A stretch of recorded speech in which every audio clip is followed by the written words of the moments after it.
अस्सलामुअलैकुम, welcome to इल्मोरा computer academy. आज का हमारा टॉपिक है computing systems. Computing systems calculations perform करने के लिए, कम्युनिकेशन करने के लिए, नेटवर्क्स बनाने के लिए इस्तेमाल होते हैं और ये बेसिकली तीन चीज़ों से मिलकर बने होते हैं: हार्डवेयर, सॉफ्टवेयर और इलेक्ट्रिक पावर। सिर्फ कैलकुलेशन करना इनका काम नहीं होता, बल्कि ये कम्युनिकेशन भी करवा रहे होते हैं, ये नेटवर्क्स भी बना रहे होते हैं, हर कॉम्प्लेक्स टास्क ये परफॉर्म कर रहे होते हैं। और ये किन से मिलके बने होते हैं? इन तीन चीज़ों से। हम इन सारी चीज़ों को एक एक करके स्टडी करेंगे और इसकी टाइप्स को भी फर्दर डिटेल में स्टडी करेंगे। सबसे पहले इसका कंपोनेंट क्या है? हार्डवेयर। हार्डवेयर किसी ऐसी चीज़ को कहते हैं जो फिज़िकली अवेलेबल हो हमारे पास, फिज़िकली अवेलेबल हो मतलब कि हम उसे हाथ लगा सकें, हम उसे देख सकें। जो चीज़ हमारे पास अवेलेबल है, जैसे कि ये बोर्ड है तो ये मेरे पास अवेलेबल है, मैं इसे हाथ लगा सकती हूँ, तो ये क्या है? फिज़िकल चीज़ है, तो ये हार्डवेयर है। ऐसे ही कंप्यूटर के जो पार्ट्स होते हैं जो कि फ़िज़िकली अवेलेबल होते हैं, जिन्हें हम हाथ लगा सकते हैं, जैसे कि कंप्यूटर की स्क्रीन, मॉनिटर कह लें आप उसे, कीबोर्ड कह लें, माउस कह लें, ये सारी चीज़ें क्या होती हैं? हार्डवेयर्स। माउस, कीबोर्ड, ये सब कुछ होता है हार्डवेयर। और इसके अलावा CPU, हमारा सेंट्रल प्रोसेसिंग यूनिट, हमने इसको पिछली वीडियो में डिटेल से स्टडी किया है। इसके पार्ट्स ALU, CU, हमने इन्हें भी पढ़ा और इसके अलावा इनकी वर्किंग को भी पढ़ा है। वो अगर आपने देखना है तो आप पिछली वीडियो ज़रूर देखिएगा। और इसके बाद है रैम। रैम क्या होती है? रैंडम एक्सेस मेमोरी, जो कि जब भी हम चीज़ को लोड करते हैं कंप्यूटर में तो सबसे पहले वो रैम में जाती है, रैम उसे लोड करती है। ये टेम्परेरी मेमोरी होती है और ये वोलेटाइल होती है, मतलब कि जैसे ही पावर लॉस होती है ये भी ख़त्म हो जाती है। ये पावर के साथ डायरेक्टली रिलेट कर रही होती है। अगर पावर नहीं होगी तो ये लॉस हो जाएगी। जैसे कि आपने कंप्यूटर पे कोई एप्लीकेशन ओपन करके रखी हुई थी और आपकी लाइट चली गई है, पावर आपकी लॉस हो गई, आपका कंप्यूटर बंद हो गया। जब आप दोबारा उसे ऑन करेंगे तो आपकी एप्लीकेशंस वहाँ से दोबारा ओपन नहीं होंगी। तो वो कहाँ पे लोड हुई थी? रैम के पास। और इसके अलावा सेकेंडरी स्टोरेज या स्टोरेज डिवाइसेस। स्टोरेज डिवाइसेस में हम जो परमानेंट स्टोरेज है उसकी बात कर रहे हैं। रैम हमारी थी टेम्परेरी, ये परमानेंट है, जैसे कि हमारी हार्ड डिस्क, ड्राइव्स, ये सारी चीज़ें जो कि परमानेंटली हमारे डाटा को स्टोर करती हैं वो स्टोरेज डिवाइसेस में आ जाती हैं। और इसके अलावा हार्डवेयर में आ जाते हैं हमारी input output devices. Input devices जिनसे हम कंप्यूटर को कोई चीज़ देते हैं, और आउटपुट डिवाइसेस जिससे हम कंप्यूटर से कोई चीज़ हासिल करते हैं। जैसे कि कीबोर्ड से हम एक कंप्यूटर को इनपुट दे रहे होते हैं, हम उसे बता रहे होते हैं ये टाइप करो, और आउटपुट हम किस पे देख रहे होते हैं? हमारी स्क्रीन पे। तो स्क्रीन क्या है? हमारी आउटपुट डिवाइस। ये सारी चीज़ें हार्डवेयर में आ जाती हैं। हार्डवेयर वो चीज़ होती है जिसे हम हाथ लगा सकते हैं, तो ये सारी चीज़ें हार्डवेयर में आ जाती हैं। बेसिकली हमारी बुक में ये 5 चीज़ें डिस्क्राइब की गई हैं। हार्डवेयर के बाद आ जाता है सॉफ्टवेयर। सॉफ्टवेयर क्या होती हैं? इंस्ट्रक्शंस, जो कि हार्डवेयर को बता रही होती हैं उसने क्या करना है। अब हम कीबोर्ड पे टाइप करें A, तो सॉफ्टवेयर उसमें क्या काम करेंगे? वो जो कंप्यूटर होगा उसके साथ रिलेट करेंगे, उसे बताएंगे उसने ये टाइप किया है, अब हमारा कंप्यूटर वर्क करे, हार्डवेयर CPU वगैरह वर्क करें और उस आउटपुट को स्क्रीन पे दिखाएं। सॉफ्टवेयर इंस्ट्रक्शंस होती हैं जो हार्डवेयर को बता रही होती हैं उसने क्या काम करना है और कैसे करना है। ठीक है, इसको बेसिकली 2 ब्रांचेस में डिवाइड किया गया है, सिस्टम सॉफ्टवेयर्स और एप्लीकेशन सॉफ्टवेयर्स। पहला है सिस्टम सॉफ्टवेयर्स। जैसा कि इसके नाम से पता चल रहा है, ये सिस्टम के साथ, हमारा जो पूरा कंप्यूटर है उसके साथ ये डायरेक्टली रिलेट करी होंगी। मतलब कि कंप्यूटर को चलाने के लिए हमें विंडोज़ की ज़रूरत होती है, तो विंडोज़ क्या होती हैं? सिस्टम सॉफ्टवेयर्स में ऑपरेटिंग सिस्टम्स, इन्हें हम कहते हैं ऑपरेटिंग सिस्टम्स। इनका क्या काम होता है? हमारे कंप्यूटर को ऑपरेट करना। ये क्या करते हैं? हमारे कंप्यूटर को ऑपरेट करते हैं। इसके अलावा मैक OS, एंड्रॉइड्स, हमारा मोबाइल में अक्सर एंड्रॉइड होता है सॉफ्टवेयर, सिस्टम सॉफ्टवेयर, जिससे हमारे मोबाइल चल रहे होते हैं। हर चीज़ को कंप्यूटर में चलाने के लिए एक सॉफ्टवेयर की ज़रूरत होती है जिसे हम ऑपरेटिंग सिस्टम्स कहते हैं। वो क्या होते हैं? सिस्टम सॉफ्टवेयर की एग्जांपल। अच्छे सॉफ्टवेयर में आ जाते हैं यूटिलिटी एप्लीकेशंस, प्रोग्राम्स, सॉफ्टवेयर, या जो भी आप उसे कह लें।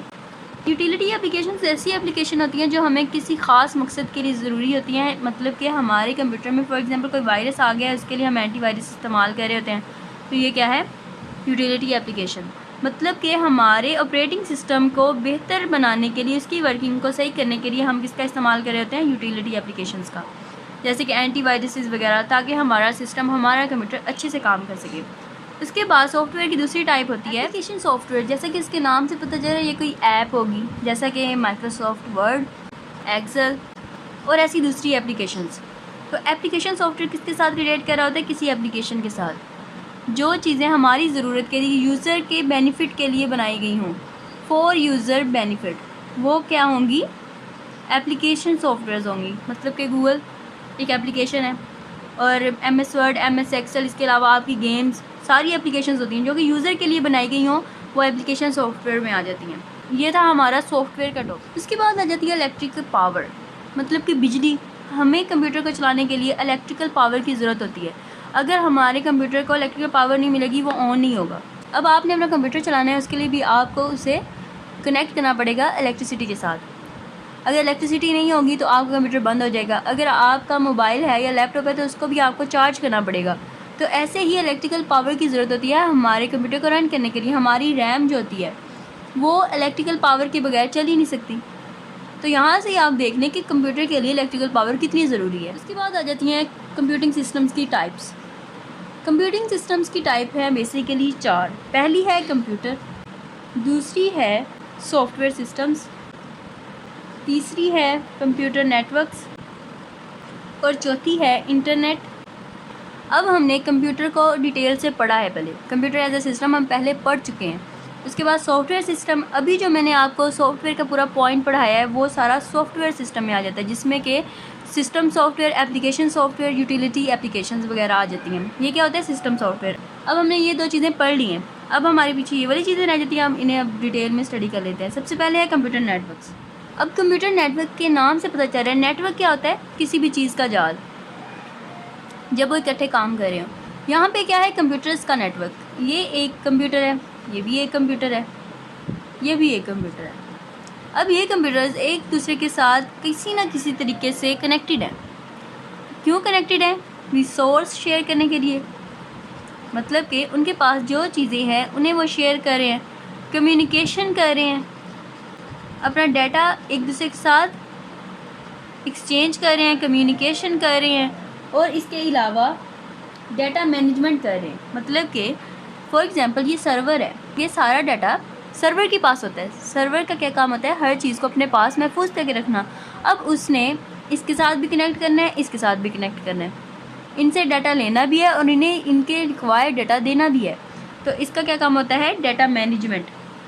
तो कंप्यूटर नेटवर्क्स में एक ये भी काम आ जाता है, डाटा को मैनेज करना, डाटा की मैनेजमेंट, जो कि डाटा बेसिस से हो सकती है और डिफरेंट एप्लीकेशन सॉफ्टवेयर या कोई आपके सॉफ्टवेयर उससे भी हो सकती है। तो ये सारा क्या होते हैं? इसके ऑब्जेक्टिव्स। किसके ऑब्जेक्टिव्स हैं ये? कंप्यूटर नेटवर्क्स के। तो कंप्यूटर नेटवर्क्स क्या होता है? डिफरेंट डिवाइसेस या कंप्यूटर्स को कनेक्ट करना। क्यों? अपने किसी फ़ायदे के लिए, जैसा कि एक्सचेंज करना हमारी रिसोर्सेज को, या फिर कम्युनिकेट करना, या फिर इंफॉर्मेशन को कहीं पे महफूज करके रखना। और इसके अलावा हमने उसके ऑब्जेक्टिव पढ़ लिए। अब आते हैं कंपोनेंट्स।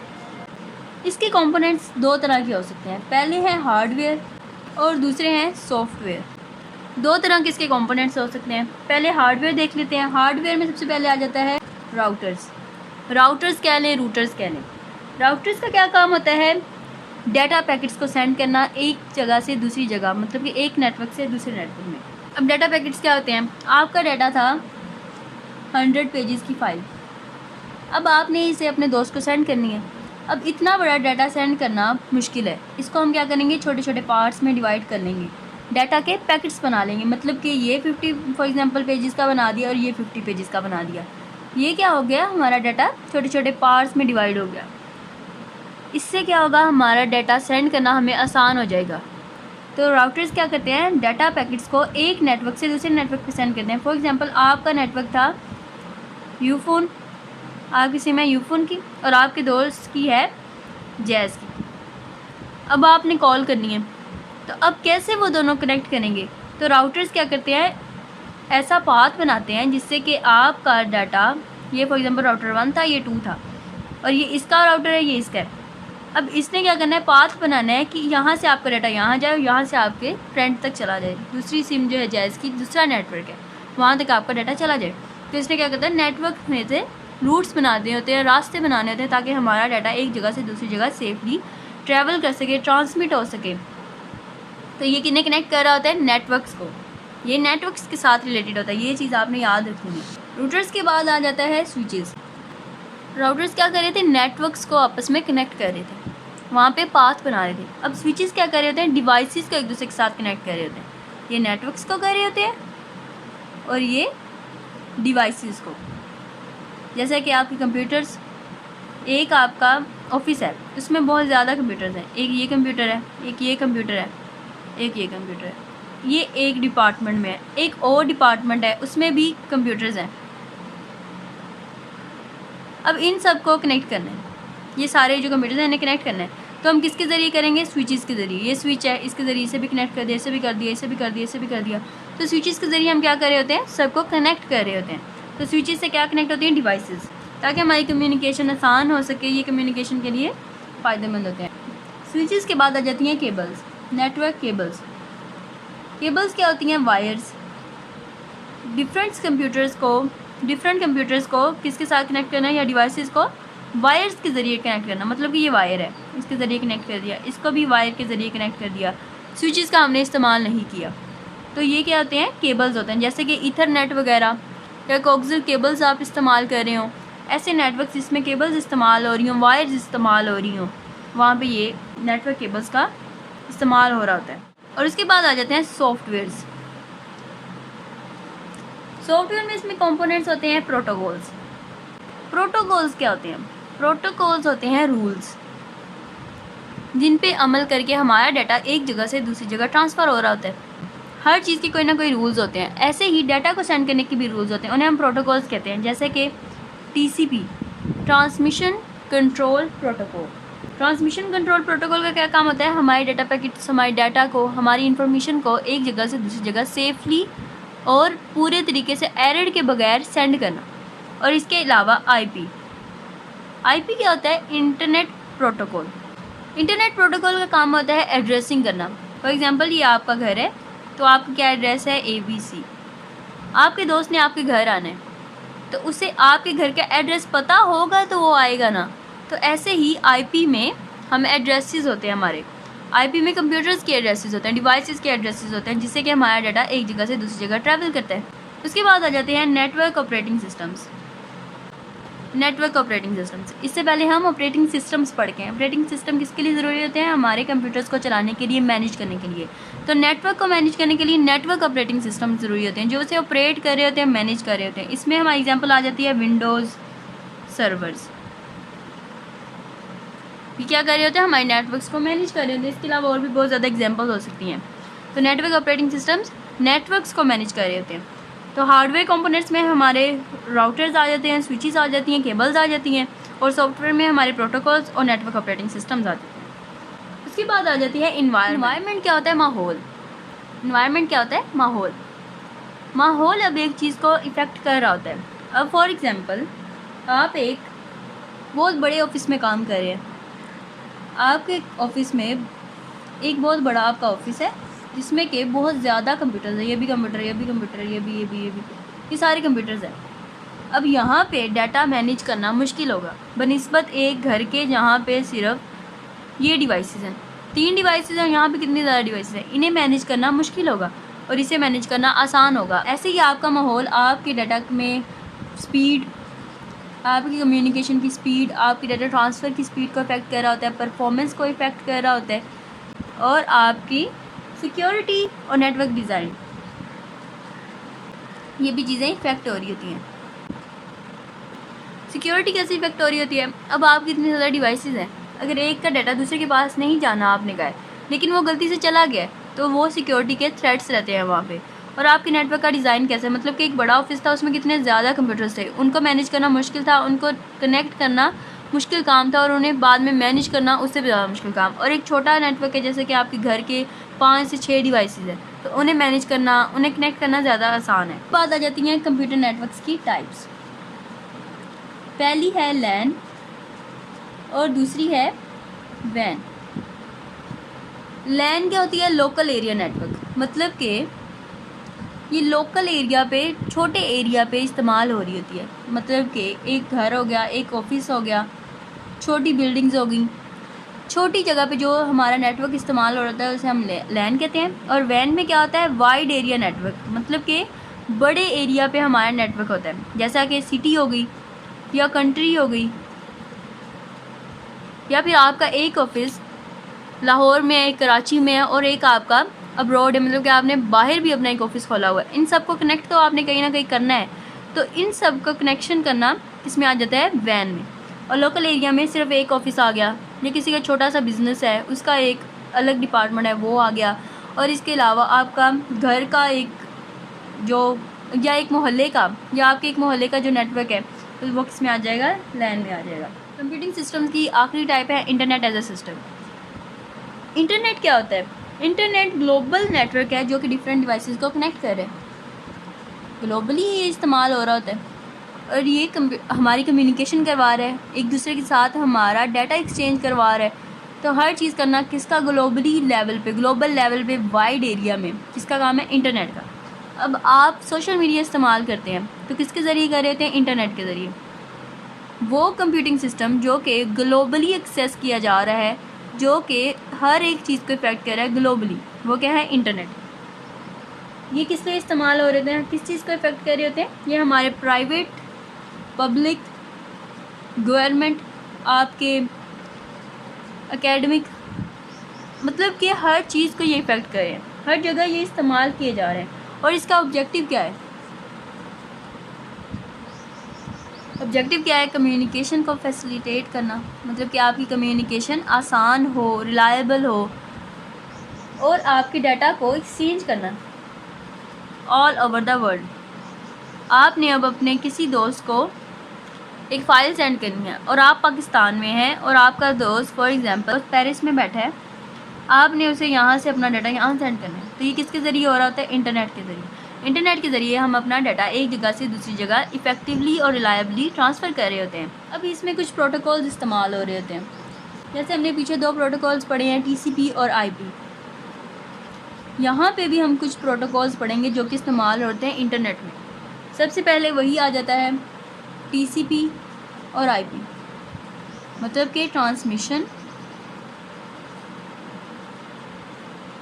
कंट्रोल प्रोटोकॉल और इंटरनेट प्रोटोकॉल। TCP का क्या काम होता है, हमारे डाटा को एक जगह से दूसरी जगह रिलायबली, एरर फ्री ट्रांसमिट करना। और IP क्या होता है, एड्रेसेस, ये हम पहले पढ़ चुके हैं ये चीज़। तो ये क्या होती है, थोड़ी स्लो होती है। क्यों स्लो होती है, क्योंकि इसने हर चीज़ को चेक करना होता है, हमारा डाटा पूरा है, हमारे डाटा पैकेट्स पूरे हैं कि नहीं है। कोई चीज़ अगर मिस है तो उसे दोबारा सेंड करना, हर चीज़ को ट्रैक करना, हमारी चीज़ कहाँ तक पहुँची है। फॉर एग्ज़ाम्पल, आप कहीं से चीज़ ऑर्डर कर रहे हैं, दराज से आपने कोई चीज़ ऑर्डर कर ली है, अब आपका जो भी डिलीवर करने वाला है, जो जिससे आपने चीज़ मंगवाई है, उसका क्या काम है, आपको चीज़ को प्रॉपरली सेंड करना, आपकी चीज़ बेहतर हो, आपकी कोई चीज़ मिस तो नहीं है। आपने फॉर एग्जांपल 3 चीज़ें मंगवाई थी और कहीं 2 तो नहीं आ रही, उससे सब कुछ चेक करना होता है। उसके बाद आप उनकी ट्रैकिंग ID देख रहे होते हैं, कि ट्रैक कर रहे होते हैं हमारा ऑर्डर कहाँ तक पहुँचा है, कहाँ तक नहीं पहुँचा। ये सब कुछ किस में आ रहा है, TCP में। ये आप इसकी प्रैक्टिकल एग्जाम्पल कह सकते हैं, या आप समझने के लिए उसे इस्तेमाल कर सकते हैं। TCP क्या कर रहा होता है, हमारे फाइल्स वगैरह को, डाटा पैकेट्स को लोकेट कर रहा होता है, ट्रांसमिशन उनकी कर रहा होता है रिलायबली और एरर फ्री। और चीज़ स्लो होता है, क्यों स्लो क्यों होता है ये, क्योंकि इसने पूरा काम करना होता है। इसने ये नहीं करना होता कि हमारा बस चीज़ भेज दी है, बाद में उसे ना देखना कि वो पूरी गई है नहीं गई। इसने हर चीज़ को मॉनिटर करना था, जिसकी वजह से ये स्लो होता है। और IP क्या होता है, एड्रेसिंग सिस्टम, इंटरनेट प्रोटोकॉल, मतलब कि हर चीज़ का कोई ना कोई एड्रेस होता है। अब आपके कंप्यूटर का एड्रेस है ABC और आपके दोस्त के कंप्यूटर का एड्रेस है DEF। आपने यहाँ से अपनी फ़ाइल वहाँ सेंड करनी है, तो IP क्या करेगा, उसके एड्रेसेस को लोकेट करेगा और आपकी जो भी डाटा है, फाइल है, उसे वहीं पे सेंड करेगा जहाँ पे आप करना चाहते हैं। उसके बाद आ जाती हैं UDP। UDP जो होता है, इसकी फुल फॉर्म होती है यूज़र डाटाग्राम प्रोटोकॉल। TCP का क्या काम होता है, रिलायबली डाटा को सेंड करना। और UDP क्या होता है, ये रिलायबल नहीं होता, ये बिल्कुल इसके उल्ट है। ये स्लो है तो ये फास्ट है, ये फास्ट होता है। ये नॉट रिलायबल, मतलब कि ये हमारा डाटा प्रॉपर तरीके से सेंड नहीं कर रहा होता, ना ही ये एरर चेकिंग कर रहा होता है। Do not do error checking. बस इसका क्या काम होता है कि मैं चीज़ को भेज दूँ। अब इसने नहीं देखना आपकी चीज़ प्रॉपर है, आपकी चीज़ टाइम पे पहुंच रही है, आपकी चीज़ में कोई एरर तो नहीं है, इसे चेक नहीं करना। इसकी वजह से ये फास्ट भी होता है, ये रिलायबल नहीं होता। और ये इस्तेमाल कहाँ पे हो रहा होता है? ये इस्तेमाल हो रहा होता है गेमिंग में, ऑनलाइन गेमिंग में, इसके अलावा लाइव स्ट्रीमिंग में। अब आप जूम की कोई क्लास ले रहे हैं और आपके नेटवर्क का इशू हो गया, आपके सिग्नल्स चले गए और कोई पॉइंट्स आपके मिस हो गए हैं, तो आप दोबारा उन्हें हासिल कर सकते हैं? नहीं। यो यूडीपी ने क्या किया, ख़त्म हो गया। यूडीपी का काम है चीज़ को बस उसने भेज देना जैसी मर्जी जाए, और टीसीपी इसके उल्टा होता है, उसने पूरी चीज़ को भेजना होता है। और ऑनलाइन गेमिंग, आप एक गेम खेल रहे हैं और आपका नेटवर्क का इशू आ गया, आपकी गेम में चीज़ें आगे चलेंगी और आप वहीं पर रह गए हैं, तो आप जब दोबारा रिकनेक्ट होंगे तो सब कुछ चेंज होगा और आपके साथ जो हो गया है वो आप नहीं देख सकते दोबारा। फॉर एग्ज़ाम्पल, आप फ्री फायर खेल रहे हैं और आपका इंटरनेट कनेक्शन लॉस हो गया है, आपका दोबारा रिकनेक्ट हो गया है। जब आप दोबारा रिकनेक्ट होंगे तो ज़रूरी नहीं है कि आप अलाइव ही हो सकता है आपको किसी ने मार दिया हो। ऐसे ही ऑनलाइन गेमिंग में ये इस्तेमाल हो रहा है। इसके अलावा होता है FTP। FTP की फुल फॉर्म होती है फाइल ट्रांसफ़र प्रोटोकॉल। तो इसके नाम से पता चल रहा है ये फाइल्स को सेंड कर रहा होगा। हमारे डाटा में जो फाइल्स होती हैं उन्हें डिफरेंट कंप्यूटर्स के दरमियान सेंड करना किसका काम होता है? फाइल ट्रांसफ़र प्रोटोकॉल्स का। और इसके अलावा आ जाता है हमारा last POP, post office protocol. Post office में हम क्या सेंड करते हैं? अपनी मेल्स, ख़त वगैरह। तो अब हम कर रहे हैं बात इंटरनेट की, कंप्यूटर्स की, तो हम क्या सेंड करते हैं? ईमेल्स। तो ईमेल्स हम जब सेंड करते हैं तो हमारा जो दूसरा जिसे हम सेंड करें उसने वहाँ से लेनी भी तो है। POP का काम होता है रिट्रीव करना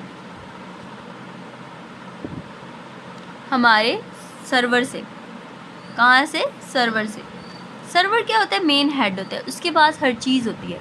अब आपने जो अपना डाटा सेंड किया है उसको सर्वर से लेके आपकी डिज़ायर्ड जो डेस्टिनेशन है, आपका जो दूसरा कंप्यूटर जहाँ पे आप सेंड करना चाह रहे हैं, वहाँ तक भेजना किसका काम होता है? POP का। उसके बाद आ जाती है इंटरेक्शन अमंग कंपोनेंट्स। इंटरनेट के कंपोनेंट्स हैं, वो एक दूसरे के साथ इंटरेक्ट कर रहे हैं, मिलकर काम कर रहे हैं, तभी तो वो सिस्टम बना रहे हैं, तभी तो वो काम कर रहे हैं। हमने सिस्टम में भी पढ़ा था कि उसके कंपोनेंट्स क्या कर रहे होते हैं? मिल के काम कर रहे होते हैं किसी ख़ास गोल को अचीव करने के लिए। तो इंटरनेट के जो कंपोनेंट्स होते हैं वो भी मिल के काम कर रहे होते हैं। जैसा कि फॉर एग्ज़ाम्पल, आपने एक वेब पेज ओपन किया, अब आपने उस पर क्लिक कर दिया। अब वहाँ पर क्या होगा? जब आप ओपन करेंगे तो आपका ब्राउज़र जो होगा, जैसे कि गूगल हो गया, ये क्या करेगा? रिक्वेस्ट किसे? सर्वर को, जिसके पास सारा डाटा होता है। वहाँ पे जब वो रिक्वेस्ट करेगा तो आप फॉर एग्ज़ाम्पल आपने खोलनी थी यूट्यूब, आपने तो लिखा है ये नाम। अब डोमेन नेम सिस्टम क्या करेगा? आपके नाम को किस में चेंज करेगा? एड्रेस में, IP एड्रेसेस में। क्योंकि हमारा कंप्यूटर तो एड्रेस ही समझ रहा है, लेकिन हमारे लिए याद करना वो मुश्किल है। अब हमें यूट्यूब का एड्रेस याद करना जो कि नंबर्स में होगा या बाइनरी में होगा, उसे याद करना मुश्किल है, लेकिन कंप्यूटर किसे अंडरस्टैंड करेगा? IP एड्रेसेस को। तो DNS क्या करता है? हमारे जो भी नेम होता है, मतलब कि नेम हमने दिया होता है, उसको IP एड्रेसेस में चेंज कर रहा होता है। जब वो उसे चेंज कर लेगा, सर्वर जो है फिर हमें हमारा वेब पेज का डाटा देगा, उसका TCP/IP देगा। TCP/IP फिर उसके बाद क्या करेंगे? हमारे डाटा को ओपन करवाएंगे और हमारी जो भी फाइल होगी वो हमारे पेज पे, हमारे कंप्यूटर पे हमें विजिबल हो जाएगी। ये क्या काम, कैसे काम कर रहे होते हैं? इंटरेक्ट कर रहे होते हैं एक दूसरे के साथ। अब ये सारी चीज़ें एक दूसरे के साथ रिलेट कर रही हैं तो हमारे पास एक वेब पेज ओपन हो रहा है। तो ये क्या होती है? Interaction among components. अब आखिर में आ जाती है इन्वायरमेंट। अब जैसे हम पीछे पढ़ के आए हैं, इन्वायरमेंट माहौल होती है, वो इफ़ेक्ट कर रही होती है हमारी सिक्योरिटी को, स्पीड को, हमारी परफॉर्मेंस को। ऐसे ही इंटरनेट की भी इन्वायरमेंट उसे इफ़ेक्ट कर रही होती है। जैसे कि ऑफिस एक इन्वायरमेंट है, आपका घर एक इन्वायरमेंट है, और बिजनेसेस के जो डिपार्टमेंट्स होते हैं, इसके अलावा डाटा सेंटर्स, मोबाइल सेंटर्स, ये सारी चीज़ें क्या होती हैं, इन्वायरमेंट्स होते हैं जहाँ पे हमारा इंटरनेट इस्तेमाल हो रहा है। और वहाँ पे अगर डिवाइसेस ज़्यादा हैं तो उसकी परफॉर्मेंस क्या होगी, स्लो हो सकती है, उसका डाटा ट्रांसफ़र करने का अमल आहिस्ता हो सकता है और सिक्योरिटी थ्रेट्स भी हो सकते हैं। और जहाँ पे इंटरनेट के यूज़र्स कम हैं वहाँ पे डाटा सेंड करना, वहाँ पे परफॉर्मेंस ज़्यादा अच्छी होगी। तो जो हमने पीछे इन्वायरमेंट का पढ़ा है वही सेम यहाँ पे बताया गया। इन्वायरमेंट इफ़ेक्ट कर रहा होता है हमारी परफॉर्मेंस वगैरह को। फॉर एग्ज़ाम्पल आपका एक घर है, उस पर 3 डिवाइसेस हैं आपकी जो कि इंटरनेट इस्तेमाल कर रही हैं, ठीक है। यहाँ पर इतना प्रेशर नहीं होगा, हमारा सिग्नल्स अच्छे रहेंगे। अब कोई एक और डिवाइस आ गई है जो कि बिग डिवाइस है, उसने ज़्यादा इंटरनेट लेना है। अब क्या होगा, हमारे जो ये डाटा था ये यहाँ पे पहले ट्रांसफ़र हो रहा था, इनके दरमियान सिर्फ डिवाइड हो रहा था, लेकिन अब ये आ गई, ये ज़्यादा डाटा ले रही है, तो इससे क्या होगा, इनकी परफॉर्मेंस भी इफेक्ट होगी। ये डाटा अब सबको ट्रांसफ़र करे, इसने फॉर एग्जांपल ज़्यादा डाटा की डिमांड कर लिया तो इन्हें ये कम डाटा देगा, जिसकी वजह से हमारी परफॉर्मेंस इफेक्ट हो रही होती है। ऐसे ही इन्वायरमेंट हमारे डाटा को इफ़ेक्ट कर रही होती है, उसकी ट्रांसमिशन, उसकी सिक्योरिटी को। आज हमने कंप्यूटिंग सिस्टम्स को पढ़ा, उसके टाइप्स को पढ़ा, हमने हर चीज़ को डिटेल से स्टडी किया और जो चीज़ें हमने पहले पढ़ चुकी थी अगर आप उन्हें देखना चाहते हैं तो पिछली वीडियो ज़रूर देखें। अगर आपको कोई चीज़ समझ नहीं आई तो कमेंट सेक्शन में ज़रूर बताएं। अपना ख्याल रखें। अल्लाह हाफ़िज़।